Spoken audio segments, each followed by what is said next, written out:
9 দফা দাবির জন্য আমরা রাস্তায় নামছি। কেন্দ্রীয়ভাবে আছে, ওটা তো ঠিক আছে। আমাদের একজন বলো এখন কোথায়, এখন তোমরা কোথায় যেতে চাও? সবাই বলবে টার্মিনাল গিয়ে ওখানে শেষ করবো। মানে এখান থেকে তুমি যেতে চাই। আবার তোমরা একটা কাজ করো, বিজ্ঞান প্রযুক্তি তোমরা না ম্যাক্সিমাম বিজ্ঞান প্রযুক্তি তোমরা এই যে ক্যাম্পাসের মধ্যে থাকো, তখন ওইখানে গেলে আমি বলি তোমার যেটা হবে। এখন তো তোমরা বুঝছো যে গতকাল যে ঘটনা, গতকালের যে জামাত শিবির যেটা নিষিদ্ধ ঘোষণা, ওইটার প্রেক্ষিতে ওইখানে আবার দারুল আমান ট্রাস্ট আছে, বিভিন্ন রকম প্রতিষ্ঠান আছে।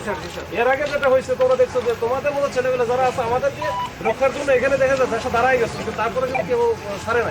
তোমাদের সব আসছে, এইটা জানো না। ওইখানে আমার গিয়ে আমার এইখানে ক্যাম্পাস যেটা আছে, ক্যাম্পাস গিয়ে ওখান থেকে এখনই ব্যাক করবো, কোনো সময় নেবো না।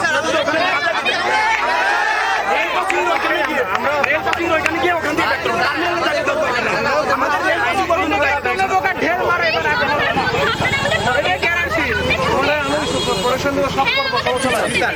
যেটা হবে আমি বলি, এত দূরে হাঁটা তো বুঝছো, এখানে অনেক দূর, এখানে আমার হাঁটা তোমার এখানে বহু দূর।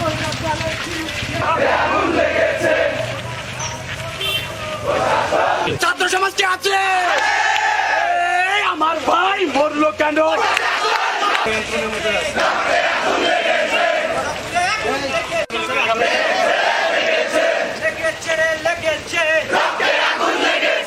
আমার ভাইয়ের রক্ত খুনিদের বিরুদ্ধে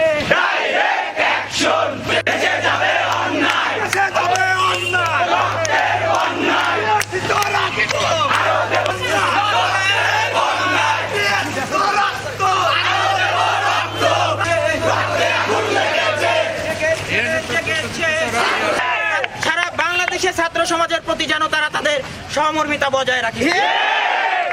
ভাই বললো কেন?